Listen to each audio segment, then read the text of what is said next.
Dhanik Bharat Educational Institutions, Inter, IIT, JEE, NEET, admission opened. అనుచరులు నమ్మిన బంట్లు అనుభవజ్ఞులు విజయ్ తొలి cabinet ఎంపికలో వీళ్ళు చాలా ప్రధానంగా కనిపించారు. అయితే తొలిసారి ఎమ్మెల్యేగా ఎన్నికైన వాళ్ళు, అట్లాగే 29 ఏళ్ల వయసులోనే ఎమ్మెల్యేగా ఎంపికైన మహిళను కూడా తన క్యాబినెట్ టీంలో చేర్చుకున్నారు తలపతి విజయ్. నెహ్రూ స్టేడియంలో, చెన్నై నెహ్రూ స్టేడియంలో ముఖ్యమంత్రిగా ప్రమాణ స్వీకారం చేసిన తర్వాత విజయ్ తన క్యాబినెట్ మినిస్టర్ల పేర్లను కూడా ప్రకటించారు. అందులో మొట్టమొదటి వ్యక్తి బుస్సీ ఆనంద్ అలియాస్ ఎన్ ఆనంద్. ఎన్ ఆనంద్ మొదటి నుంచి విజయ్ అభిమాన సంఘాలకి నాయకుడిగా ఉన్నాడు. చెన్నైలోని టీ నగర్ నుంచి ఆయన విజయం సాధించాడు. డిఎంకే అభ్యర్థి రాజా అన్బలగన్ను ఓడించాడు. విజయ్కి అత్యంత సన్నిహితుడుగా ఉన్న వ్యక్తి బస్సీ ఆనంద్ అలియాస్ ఎన్ ఆనంద్. అంతేకాదు టీవీకే పార్టీ ప్రధాన కార్యదర్శిగా కూడా ఆయన పనిచేశాడు. పార్టీ నిర్మాణంలో చాలా కీలక పాత్ర పోషించాడు. పార్టీని ప్రజల్లోకి అత్యంత వేగంగా తీసుకువెళ్ళడానికి ఇతను చేసిన కృషి చాలా ఎక్కువగా ఉంటుంది. ఎందుకంటే అభిమాన సంఘాల ద్వారా దాదాపు విజయ్కి తమిళనాడులో 85 అభిమాన సంఘాలు ఉన్నాయి. ఈ అభిమాన సంఘాలన్నింటినీ కోఆర్డినేట్ చేసి విజయ్ని విజేతగా 2026 తమిళనాడు విజేతగా నిలబెట్టడంలో ఎన్ ఆనంద్ పాత్ర చాలా కీలకంగా ఉంటుంది. అందుకనే తను ప్రమాణ స్వీకారం చేసిన వెంటనే ముఖ్యమంత్రిగా, ఆ తర్వాత విజయ్ మొదటి క్యాబినెట్ మంత్రిగా ఆయన ప్రమాణ స్వీకారం చేశారు. రెండో వ్యక్తి వచ్చేసి అధవ్ అర్జున. అధవ్ అర్జునకి చాలా ప్రత్యేకత ఉంది.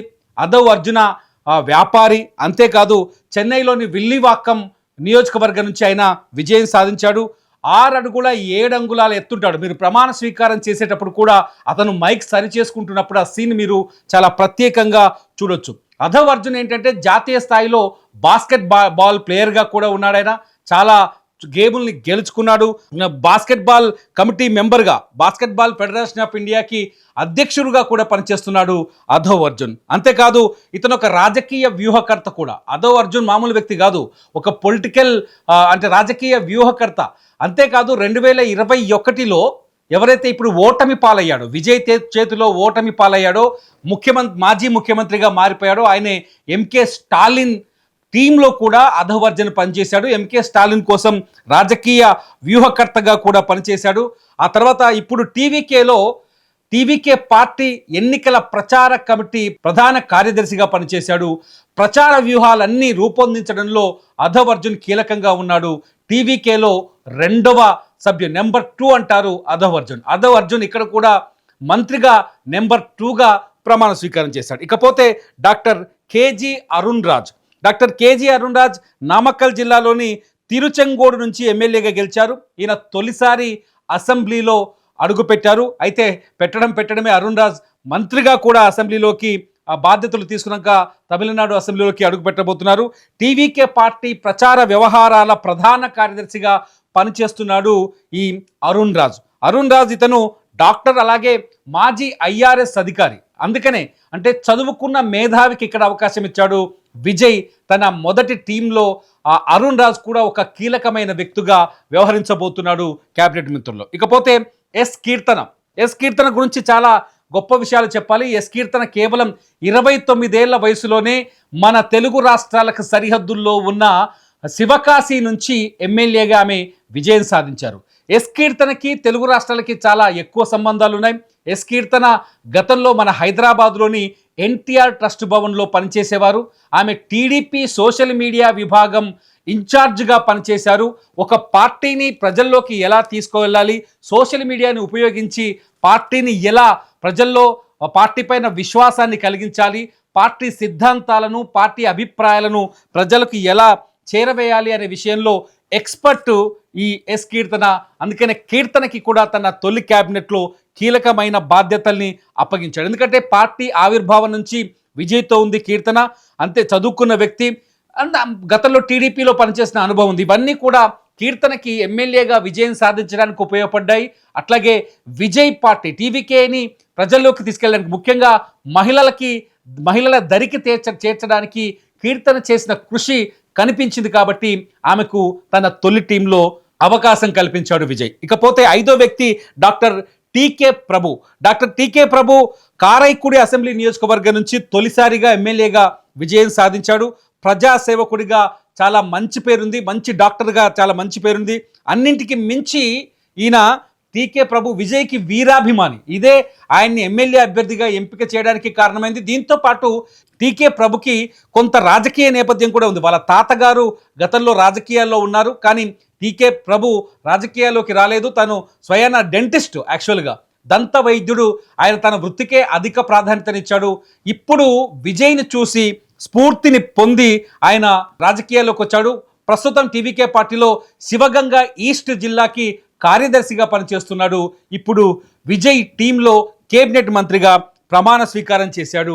అలా తాతగారిని చూసి రాజకీయాలకు వచ్చాడు టీకే ప్రభు. ఇకపోతే సెంగొట్టయ్యన్ గురించి ప్రత్యేకంగా చెప్పాల్సిన అవసరమే లేదు. సెంగొట్టయ్యన్ కూడా ఖచ్చితంగా విజయ్ క్యాబినెట్లో ఉంటాడు. తొలి రోజే ఆయన ప్రమాణ స్వీకారం చేస్తారని మొదటి నుంచి ఎక్స్పెక్టేషన్స్ ఉన్నాయి. నేను గతంలో చేసిన వీడియోలో కూడా ఈ విషయాన్ని చాలా స్పష్టంగా చెప్పాను. 10 సార్లు అసెంబ్లీకి ఎన్నికైన ఎమ్మెల్యేగా రికార్డు సృష్టించాడు. ఆయన దేశవ్యాప్తంగా ఆయనకు ఒక ప్రత్యేకమైన రికార్డు ఉంది. 10 సార్లు అసెంబ్లీకి ఎన్నికైన ఎమ్మెల్యేగా, చాలా సీనియర్ మోస్ట్. ఇప్పుడు తొలి అసెంబ్లీ సమావేశాల్లో ప్రొటెం స్పీకర్గా కూడా సెంగొట్టయ్యనే ఉంటాడు. ఈరోడ్ జిల్లా గోబిచెట్టిపాళెం నుంచి సెంగొట్టయ్యన్ వరుసగా విజయం సాధిస్తూ వచ్చాడు. ఈసారి కూడా టీవీకే టికెట్ ద్వారా టీవీకే బీఫామ్ తోటి అక్కడి నుంచే విజయం సాధించాడు. 1977లో సెంగొట్టయ్యన్ రాజకీయ ప్రస్థానం మొదలైంది. చాలా అన్నాడీఎంకేలో పనిచేశాడు. అన్నాడీఎంకేలో పళనిస్వామి లాంటి నాయకుడిని పైకి తీసుకొచ్చిన వ్యక్తిగా కూడా సెంగొట్టయ్యన్కి పేరుంది. అంతేకాదు తమిళనాడులో అంటే మంత్రిగా కూడా పనిచేసిన అనుభవం ఉంది. సెంగొట్టయ్యన్కి ఉప ముఖ్యమంత్రి ఇవ్వచ్చనే చర్చ కూడా జరుగుతుంది. తమిళనాడు విద్యాశాఖ, రవాణా శాఖ, వ్యవసాయ శాఖ మంత్రిగా పనిచేసిన అనుభవం సెంగొట్టయ్యన్ సొంతం. టీవీకే పార్టీలో అత్యంత సీనియర్ నాయకుడిగా పనిచేశాడు. టీవీకే పార్టీ సిద్ధాంతాలని, టీవీకే పార్టీ ఎలా ప్రజల్లోకి వెళ్ళాలి, ఎలా విస్తరించాలి అనే విషయాల్లో సెంగొట్టయ్యన్ చాలా కీలకంగా పనిచేశాడు. టీవీకే నిర్మాణంలో, సిద్ధాంతాల రూపకల్పనలో చాలా కీలకమైన వ్యక్తి సెంగొట్టయ్యన్. నిజంగా చెప్పాలంటే విజయ్ పరిపాలనకి ఇప్పుడు అత్యంత అవసరమైన వ్యక్తిగా ఇవాళ విజయ్ క్యాబినెట్లో బాధ్యతలు తీసుకున్నాడు. ఇకపోతే 7వ వ్యక్తి పి వెంకటరమణ్ గురించి చాలా మొదటగా చెప్పాల్సిన పాయింట్ అంటే, వెంకటరమణ్ ఒక లాయర్. ఆయన చెన్నైలోని మైలాపూర్ నియోజకవర్గం నుంచి ఇప్పుడు టీవీకే తరఫున అసెంబ్లీకి ఎన్నికయ్యారు. అయితే 2000 సంవత్సరం నుంచే విజయ్కి మేనేజర్గా పనిచేస్తూ వస్తున్నాడు వెంకటరమణ్. విజయ్కి నమ్మకస్తుడు. టీవీకే పార్టీకి ప్రస్తుతం కోశాధికారిగా పనిచేస్తున్నాడు. విజయ్కి కావాల్సిన అత్యంత నమ్మకస్తుల్లో ఒకడు పి వెంకటరమణ్. విజయ్ ఏ నిర్ణయం తీసుకున్నా ఆ నిర్ణయాన్ని అమలు చేయడంలో చాలా చాలా చాలా కీలకంగా పనిచేస్తున్న వ్యక్తి. అందుకనే పి వెంకటరమణ్ కూడా తన క్యాబినెట్లో అవకాశం కల్పించాడు, ఎందుకంటే నమ్మకస్తుడు కాబట్టి.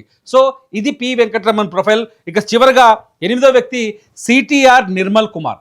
అసలు టీవీకే పార్టీ నిర్మాణంలో కావచ్చు, టీవీకే పార్టీని ప్రజల్లోకి తీసుకెళ్లడంలో కావచ్చు, టీవీకే పార్టీని సోషల్ మీడియాలో బంపర్గా ప్రమోట్ చేయడంలో కావచ్చు, ఎందుకంటే విజయ్కి ఓట్లు వేసిన జెన్జీకి కావచ్చు, యువతరానికి కావచ్చు, వాళ్ళందరికీ పార్టీని దగ్గర చేసిన వ్యక్తి ఎవరు అంటే ఖచ్చితంగా నిర్మల్ కుమార్ పేరు వస్తుంది. Nirmal Kumar TVK social media విభాగం అధినేతగా, డిప్యూటీ జనరల్ సెక్రటరీగా ఉన్నాడు. అంతేకాదు మదురైలోని తిరుప్పరన్ కుండ్రం నియోజకవర్గం నుంచి ఈయన ఎమ్మెల్యేగా అసెంబ్లీకి ఎన్నికయ్యాడు. రాజకీయాల్లోకి రాకముందుకు నిర్మల్ కుమార్ ఐటీ ప్రొఫెషన్, కానీ రాజకీయాలతో చాలా మంచి సంబంధాలు ఉన్నాయి. పార్టీ ఐటీ వింగ్ని బలోపేతం చేసిన వాళ్ళు కీలక పాత్ర అని చెప్పాను కదా. ఎందుకు పార్టీ ఐటీ వింగ్ని నాకు అప్పచెప్పారు అంటే, గతంలో అన్నాడీఎంకే ఐటీ వింగ్ విభాగాధిపతిగా పనిచేశాడు. అన్నాడీఎంకే పార్టీ కోసం ఐటీ వింగ్ మొత్తం ఆయనే హ్యాండిల్ చేశాడు. అన్నాడీఎంకే నుంచి విజయ్ పార్టీ పెట్టిన తర్వాత విజయ్ పార్టీలో వచ్చి చేరాడు. ఒక రకంగా చెప్పాలంటే కొంత రాజకీయ నేపథ్యం నిర్మల్ కుమార్కు ఉందని చెప్పాలి. అంతేకాదు డిజిటల్ వ్యూహకర్తగా ప్రత్యర్థికి సరైన సమాధానం చెప్పాలి కదా డిజిటల్లో, అటువంటి వ్యూహకర్తగా చాలా అనుభవం ఉంది నిర్మల్ కుమార్కి. డేటా ఆధారిత రాజకీయ ప్రచారంలో చాలా సిద్ధహస్తుడు. పార్టీ నిర్మాణం, విజయ్ ఎన్నికల వరకు మొత్తం డీల్ చేసి నడిపించింది ఈ నిర్మల్ కుమార్. విజయ్ వ్యూహకర్తలు, తెలివైన వాళ్ళు, రాజకీయ అనుభవం ఉన్న వాళ్ళు, అంతేకాదు కొత్తగా రాజకీయాల్లోకి వచ్చిన ఉత్సాహవంతమైన యువకులకి తన టీంలో ప్రాధాన్యత కల్పించారు. మంచి టీంని సెలెక్ట్ చేసుకున్నా అనిపించిందా? సుపరిపాలనను అందిస్తానని హామీ ఇచ్చిన విజయ్ నిజంగా సూపర్ టీంని సెలెక్ట్ చేసుకున్నాడని నేను అనుకుంటున్నాను. నా అభిప్రాయాన్ని మీరు వ్యతిరేకిస్తారా, సమర్థిస్తారా? ఈ వీడియో కింద కామెంట్ చేయండి. చూస్తూనే ఉండండి ఇట్స్ యూటీవీ. నా పేరు తిరుమల్.